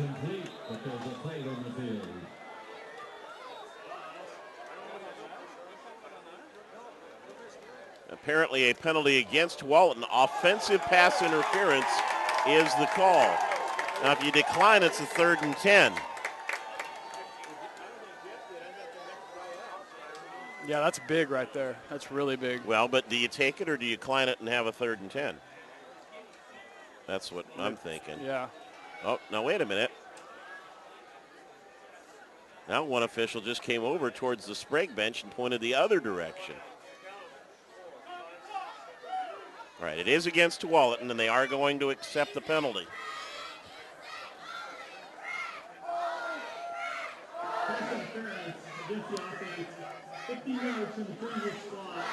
And a loss of down. There's why, yeah. So it brings up a third and about 25. I think that's the first time I have ever seen a portable propane-powered heat lamp in the stands. It's a great call, Todd. I mean, it's not that bad tonight. But really, one seat for you and one seat for the propane tank? There you go. Yeah. There you go. I guess you're not buying tickets so much, so. Schlotman trying to weave his way through traffic, and you kind of knew that's what they were going to do on 3rd and a mile. And once again, it is a 3rd and long situation, although it should be 4th, yeah. They haven't changed the sticks yet. And again, Sprague is held defensively. And pretty soon the clock becomes a big factor here. Southridge 34 and Century 8 in the 3rd quarter. That's our most recent score update there. Southridge is just playing lights out right now. They're Yeah. going to be tough for anybody to beat. Next week versus Sheldon will be awesome. Green's kick. Williams doesn't even make an attempt at returning it. It goes out of bounds. Sheldon has scored again. They lead Roseburg 42-0. We don't have an official Jesuit score that's been validated yet, but allegedly they are ahead. Sheldon has beaten opponents by a score of 53-8 over the season. Yeah. So they haven't really played anybody. They played, they had Southridge initially and then Central Catholic. But other than that, it's been pretty. The Southern Conference is a little down, to say the least. 44-yard line now for the Olympians. And if you're Tualatin, the ball's going to be on the ground probably as much as possible. They fake the fly sweep, go to the air. They're going for the home run ball with a 3-point lead. This is just going to be a dogfight, and it is intercepted at the 3-yard line. Moran tried to get position and didn't, and Randall Tainer pulls in the interception for the Timberwolves. Now you hope, if you're a Sprague fan, the way your defense has been playing, this is nothing more than a long punt. Yeah, you can put them keep them in their own territory. That's a good thing, but otherwise. Yeah, big momentum if Tualatin can get something going. They do have to go 97 yards to get a touchdown. So Tainer stops them on one play, and the Timberwolves offense is back out on the field. Schroyer looking to throw under pressure. He'll go long. Jump for it, batted away. 50-50 play there. Williams with his hands out wanting to call, but he was establishing himself just as much as the defender, Sean Limbach, was. Neither quarterback were leading their receivers on either one of those throws. Yeah. Kind of just hanging out there up in the air. So.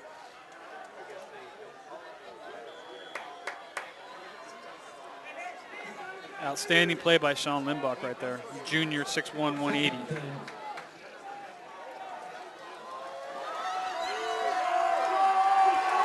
Now you've used one of your downs.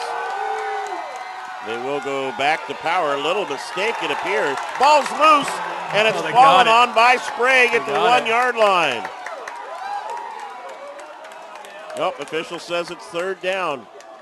Boy, that one appeared to come loose prior to the contact on the ground, but it almost looked up like bad mesh there, Jordan, between Schroyer and Schlotman. A big break for Tualatin. Yeah, that's huge right there.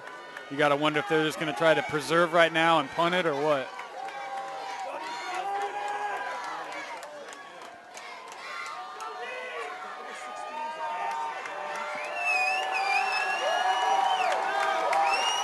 Schlotman the sole setback. Sprague fans on our side. Ball's about off on the snap. He throws from out of the end zone. Williams can't hang on. Incomplete, and it's 4th down. But that was Perils of Pauline time all over the place. Yeah, living dangerous in their own end zone right now, but almost completed that pass. That would have been huge. Well, snap got away. He almost stepped out of the back of the end zone or made contact with the line. Now your punter's got to try to punt. Remember, this is the guy, Green, who takes a while to punt, and he's got short snap now. Yep. They protect. He got away much quicker that time. Smart play by Green, and he gets a tremendous roll before it goes out of bounds at the Tualatin 46-yard line. That's about as much as you could hope for right there. There's a penalty there, back deep. Out at about the 15-yard line.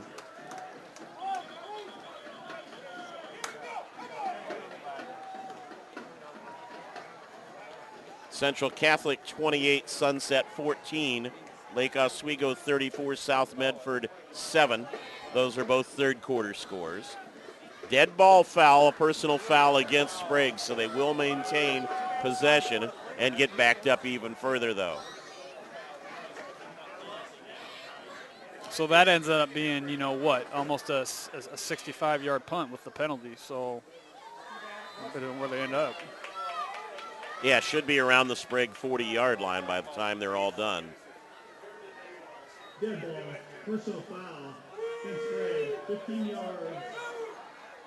It's at the 39, so yeah, about a 57-yard punt and penalty combined.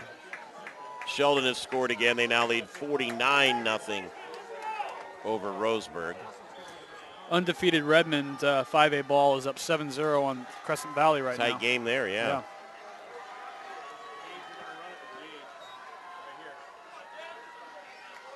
Gage, the ball carrier, the 43-yard line.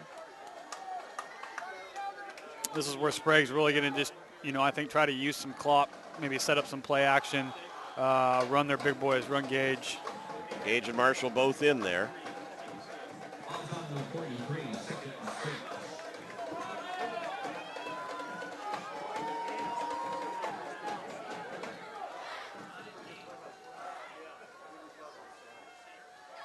Well, play action it again. Toss underneath for Broughton. Just having a tough time completing anything. Yeah. Brought him inside out of the slot and then broke him out, but just could not get it. End of the third, Tigard 35, Canby 7. Tigard's just firing on all cylinders right now. Tigard with 425 yards of total offense. That includes 14 yards passing. Yeah. Little diversity in their game. Yeah, a little. Let's throw one, boys. 3rd and 6 for the Olympians. The out route caught, first down inside Tualatin territory. Austin huge. Johnson, the receiver. Big 6'5" Austin Johnson, who's had a very, very good year. Comes up big right there. Good job by John Shaw. Runs his routes well. He does. If you're 6'5", you always got potential. True.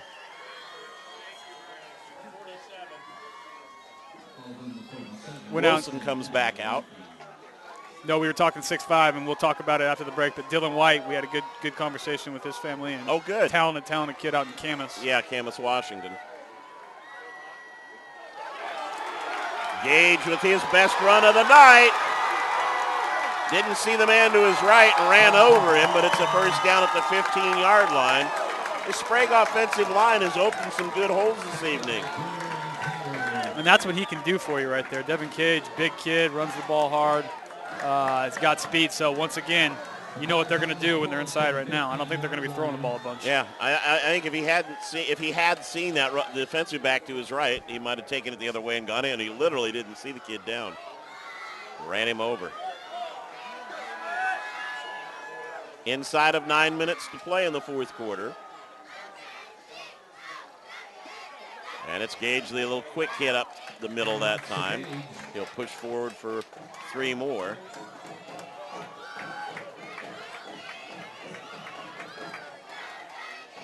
This is a big series right here too, Jordan. If you do get a score, now Tualatin's got to come back with 2, and they haven't done anything all night. Yeah, you're feeling really good if you're Sprague, if you can get in the end zone right here, because we have not seen the T-Wolves put together a really sustained drive all night long.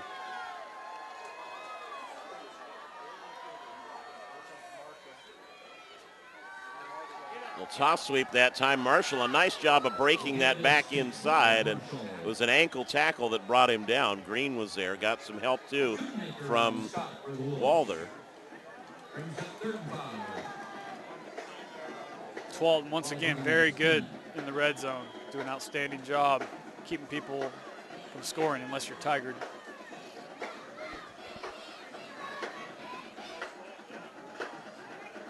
Again, keep in mind this Tualatin defense has held opponents to single digits in half of the games this season. Marshall looking to throw perhaps. Yep. He's 0 for 1 for the year. He's 0 for 2 for the year now, but that one almost got grabbed. Moran was the intended receiver out there. You gotta like the idea right there. Yeah. I'd like to see a little, I don't know, they haven't run a little option around the corner. Now they're going to go for it here. Probably makes sense because 6 versus 3 isn't that big a difference. And if they do turn it over, they've got Tualatin down at the 10-yard line. Yep. Are they going to burn a timeout? Yeah, they will. They'll take a timeout. They're first in the second half. 7 minutes and 31 seconds left to play in the fourth quarter.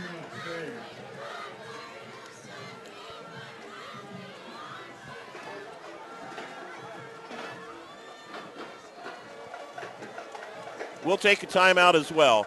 3-0 Sprague, back with more after this. You see us at the start of the day. On the company phone list that's a few names longer. You see U.S. Bank on busier highways, on once empty fields. Every day, you see all the ways all of us at U.S. Bank are helping grow our economy, lending more so companies and communities can expand, grow stronger, and get back to work. Every day, you see all of us serving you around the country, around the corner. U.S. Bank. At Les Schwab, along with great prices, our tires come with the kind of protection most other places just don't give you, which includes free flat repairs, equal value. Back at Tualatin High School, 7.5 minutes to play in the fourth quarter. 4th and 5 for Sprague. They can get a first down without scoring the touchdown. Gage single setback. They'll swing it to him out in the flat, one-on-one, tried to break it inside, and it went nowhere. Good patient coverage throughout that play by Zach Sultan. Brings him down after a gain of 2, and Tualatin holds. Great stop by Tualatin once again. Second huge stop inside their own 10-yard line. Both times they get inside the 10. So once again, Tualatin's D has just been lights out for most of the year. But again, if you're Sprague, knowing what your defense just did the last time the ball was down here for Tualatin, you have to feel fairly comfortable. Watch Williams, bottom of your screen. He's the go-to guy passing. Williams, the slotman, will get the ball a bunch here. And as soon as we say that, they'll throw elsewhere. Suck Sultan. Caught to Sultan at the 23-yard line, and they really did a nice job of using Williams as a decoy that time to help open. That was big, just to get out of your own end zone and get some breathing room. Just to not be bottled up for the first time in a while. Yep.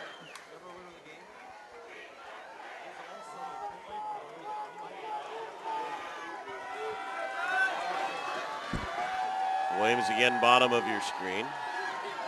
Schlotman the sole setback. They faked a little fly sweep. Schroyer got away from one, got away from another, has some room to the right side. Out to midfield and gets pushed out of bounds there by Sean Limbach. And that's what Schroyer brings to the table. He's that athlete that can run, so he gives them that leverage.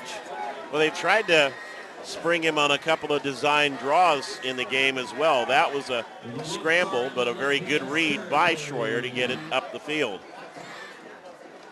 Are we ready for late game drama again here in Tualatin?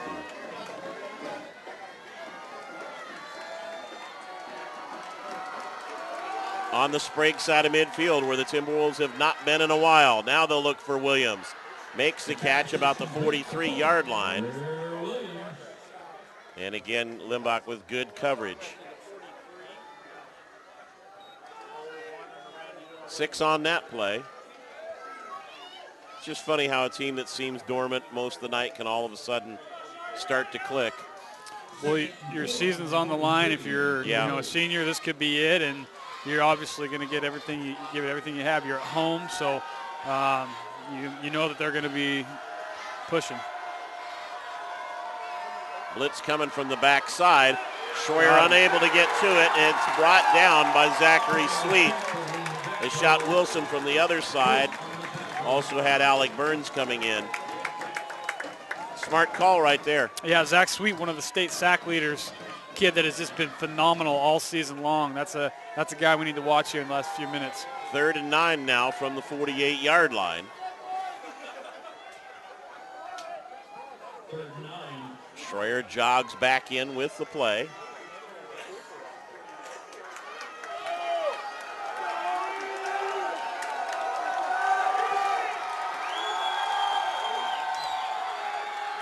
With time, tough throw on the run and intercepted. He underthrew it and the ball be returned out to about the 43-yard line. Devin Rediger with the interception. That's his 2nd interception of the year. And the Olympians will have the ball over their own 40-yard line with 5.5 minutes left to play. Devin Rediger, big pick right there for the Ollies. The Rediger name in Salem is big, as Riley Rediger and Brady Rediger are 2 of the top athletes in the conference out of West Salem.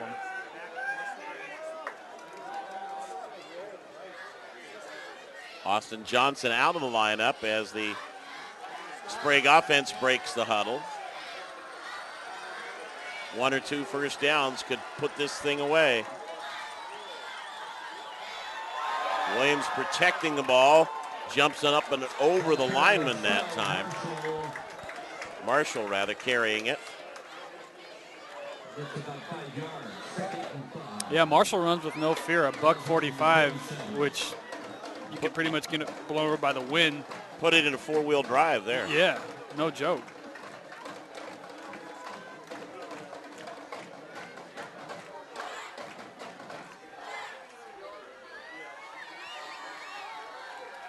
Give him 5 on that one. They go back to the 2 running backs once again with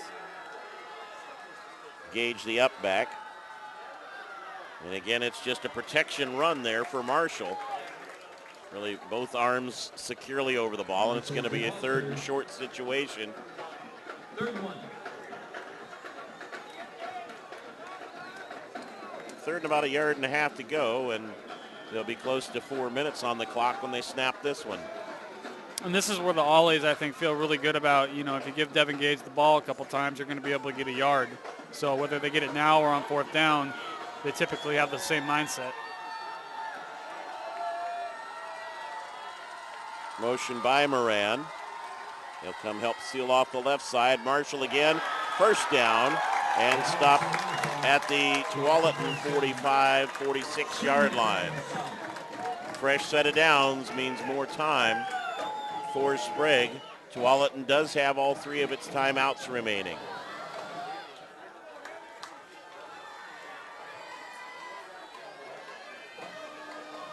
It's no secret, I think, what Sprague is going to do right now. They're obviously going to keep the ball on the ground. So look for Tualatin to be focused. Big Devin Gage playing fullback right now. They'll hand it to him. Wilson. Yeah, Wilson was the up man. Gage breaking this, and again, wrapping up the ball securely as he takes it for a 17-yard gain to the Tualatin 29-yard line. He's popped a couple big ones here in the 4th quarter. Up until that point, you might have said, geez, is this really a 1,200-yard rusher? But he's shown his pedigree here in the 4th. Yeah, done a magnificent job, had an outstanding season, and once again, he's going to be a kid that finds a college home somewhere.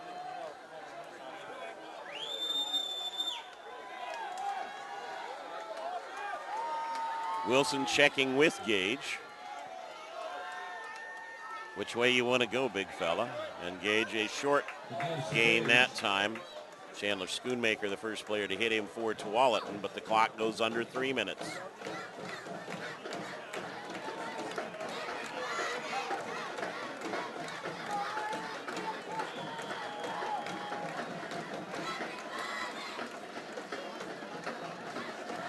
Give him credit for 3 on that one.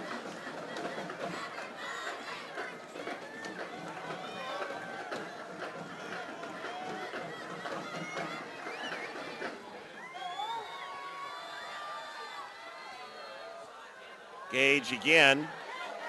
Schoonmaker hits him, but he'll drive it forward close to the 20-yard line. Don't see too many 3-0 playoff games. Yeah. And what do we have here, a flag or a timeout? Tualatin will take its first timeout. 2 minutes, 27 seconds left to play in the fourth quarter. Sprague trying to run this one out. They lead Tualatin by a score of 3-0. Timeout on OSAA.tv. You see us at the start of the day. On the company phone list that's a few names longer. You see U.S. Bank on busier highways, on once empty fields. Every day, you see all the ways all of us at U.S. Bank are helping grow our economy, lending more so companies and communities can expand, grow stronger, and get back to work. Every day, you see all of us serving you around the country, around the corner. U.S. Bank. At Les Schwab. Back in Tualatin, 3rd and 2. And Jordan, one of the things you've got to watch out for here, you know that Tualatin's got to try to shoot some gaps. So you break that line at maybe 6 points. Yeah, they're going to be looking for a strip or doing something of the sort. So flag thrown as they were gathering in. The umpire throwing it. Dead ball, equipment violation. They talked to one of the Sprague players earlier in the game, and they're calling an equipment violation here. I think it's the same player, whoever he talked to, and he threw it. The Sprague fans are irate that a flag would be thrown for that at this point in the game. Quick update.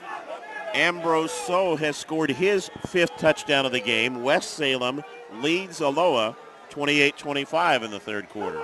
So there are 2 good running backs on display. Of course, how do you get a 5th rushing touchdown when it's 28-25? I haven't figured that out. Yeah. So the information a little sketchy. Maybe it's his 4th. All right. Gage right side, lowers the head, drives it back to about where they were. So it's going to be a 4th down there. One would expect they will go for it. And we have a timeout signaled again. Justified or not, you got to wonder about the equipment violation penalties with 2 minutes to go. So I see why the Sprague parents are a little irate right now. Yeah, the clock's not running. Now they will say timeout Tualatin. It just took Brent Macy, the official, to signal that. No signal had been given for a while, and the Sprague fans a little bit antsy about that, understandably so. Coach Jay Minyard, first-year head coach of Sprague, was at McKay last year. He's done a really good job, and really the community has really embraced him. The players like him. He's a players' coach, so really done a fabulous job making sure the Ollies are, on point every week. Sunset scores again. Central Catholic 28, Sunset 21. Sunset playing good ball. They've got a good D, and Central, with Central, they legitimately have 7 to 10 D1 guys on the field almost at all times. So, they really, if they're going to win it, this is the year. Don't forget, we'll have quarterfinal action for you next Friday night here on OSAA.tv. Live action every week. And that game decision will be made early next week.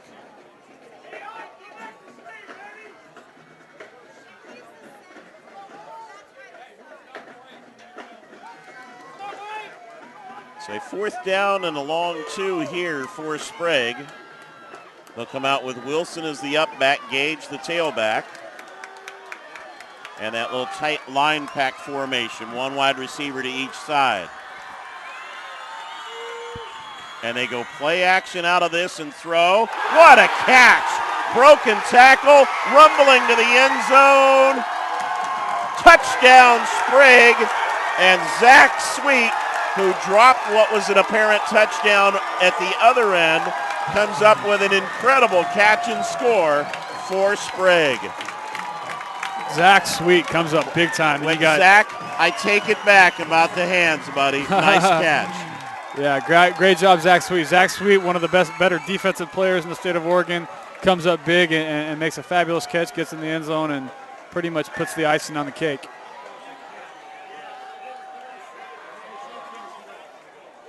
Powers on to attempt the extra point.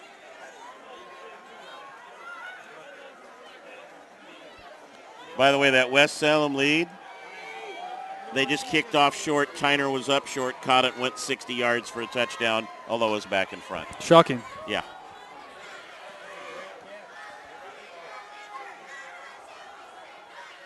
A long time waiting for this extra point. They finally get the snap away. And it is a 10-point ball game. 2:11 left. Number 9, Sprague on top of number 8, Tualatin, by a score of 10-0. Back with the Sprague kickoff after this timeout on OSAA.tv. You see us at the start of the day. On the company phone list that's a few names longer.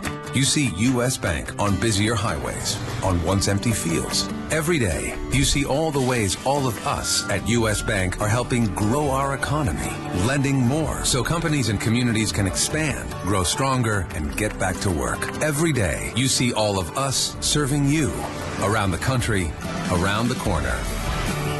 U.S. Bank. At Les Schwab, along with great prices, our tires come with the kind of protection most other places just don't give you. Which includes free flat repairs, equal value replacements, pre-trip safety checks, and more for the entire life of the tire. With the other guys, you just never know. So why is free protection on your tires a good thing?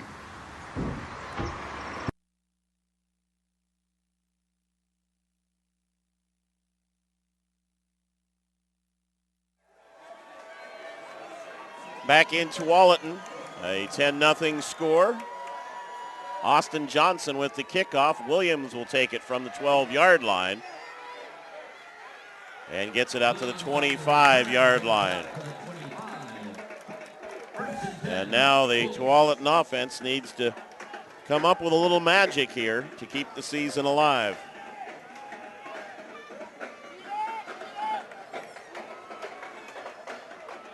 Yeah, you can imagine Schroeder's going to be airing the ball out here, whatever they got to do, get upfield. Got picked off his last possession.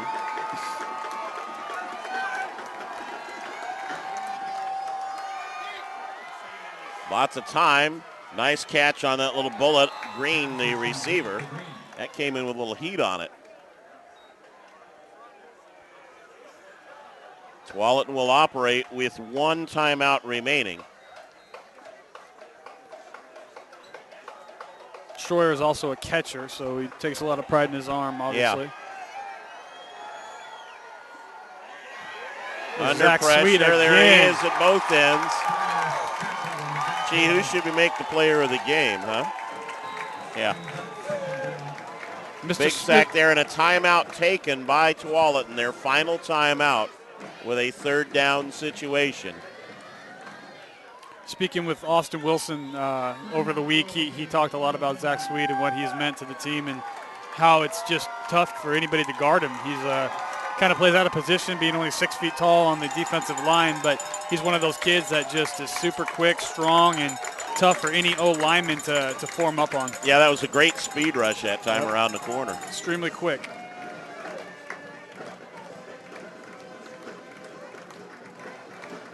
So Tualatin now with a 3rd and 5 situation, no timeouts remaining. They've just got to put some positives together right now. You know, Sprague defensively will give the middle of the field somewhat too, prevent the sideline pass to keep that clock rolling.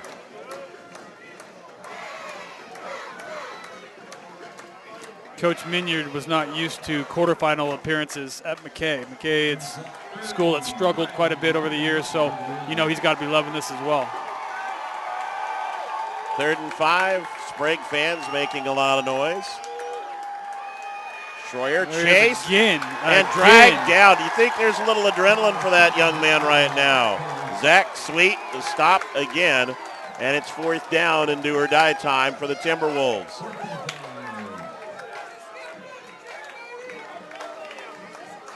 4th and 11. And there'll be less than a minute to play by the time they snap the ball. Zach Sweet just playing out of his mind right now. He's single-handedly dominating Tualatin. Plenty of time. Flag thrown. The pass is incomplete. And we'll see whether it's a hold or whether something else has come up.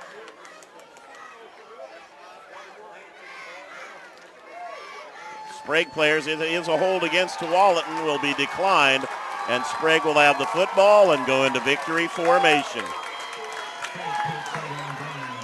I think that's the first hold we've had called tonight, isn't it? Yeah, I mean, I think you're right. Very few penalties from either team. Yeah, it's been pretty incredible. So it's just been a struggle offensively for Tualatin all night. They just haven't been able to get anything going. And Sprague's defense really showed up. They brought the crowd, they brought the enthusiasm, and they did what they needed to do. Zach Sweet kind of took over defensively, and Devin Gage had a very good fourth quarter. So Sprague has really, shown why they're a 10-1 ball club. Some anxious moments when it was scoreless and Schwab was hobbling off the field to get the ankle taped. He takes the snap, and they'll need to take one more at least.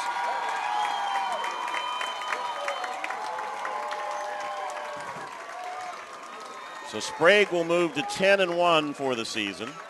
Tualatin, with its 7th appearance in the second round in 8 years, will finish up the season 9-2, and Sprague will face a huge challenge next week as they take on Jesuit. That will do it. They won't need to snap the ball again. And Sprague breaks open a scoreless game with a field goal late in the third quarter. Gets the touchdown catch by Sweet late in the fourth to ice it. And it's a final. Sprague 10 and Tualatin nothing in the second round of the Class 6A football playoffs. We'll come back and wrap this one up in just a minute. Sprague moves on, and we'll return after this timeout on OSAA.tv. You see us at the start of the day. On the company phone list that's a few names longer. You see U.S. Bank on busier highways, on once empty fields. Every day, you see all the ways all of us at U.S. Bank are helping grow our economy, lending more so companies and communities can expand, grow stronger, and get back to work. Every day, you see all of us serving you around the country, around the corner. U.S. Bank. At Les Schwab, along with great prices, our tires come with the kind of protection most other places just don't give you. Which includes free flat repairs, equal value replacements, pre-trip safety checks, and more for the entire life of the tire. With the other guys, you just never know. So why is free protection on your tires a good thing?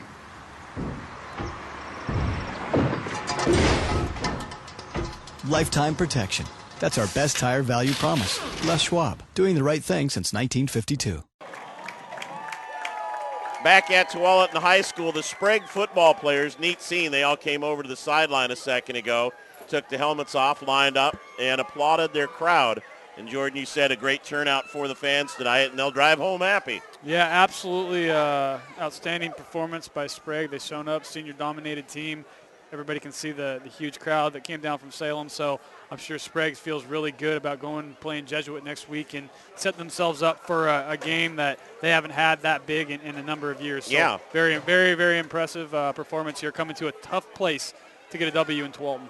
Tall task, but you'd rather have that than watch somebody else play it. Very true. Fair enough to say Zach Sweet in a game that took a while to develop was probably our man of the night. Yeah, absolutely. I mean, Zach Sweet, one of the state sack leaders, but he did it both offensively and defensively tonight. Made up for that one drop in the end zone and with a miraculous catch, and then dive into the end zone late fourth quarter for a touchdown to kind of ice the game. And then defensively, we saw a couple sacks late that were obviously very impressive. So between him and Devin Gage, who had a nice second half, a couple outstanding players of the game there. Well, that will wrap this one up. We'll be back with you next Friday night for quarterfinal action. Around the playoffs will probably be a 6A game, but it all depends on what the best matchup is. Thank you for joining us tonight in Tualatin. Once again, the final score, Sprague 10 and Tualatin nothing. Sprague moves on to the quarterfinals. They're 10-1, and Tualatin sees its season end with a 9-2 record. For Jordan Johnson, I'm Todd Pickett saying so long from Tualatin. Thanks for joining us on OSAA.tv.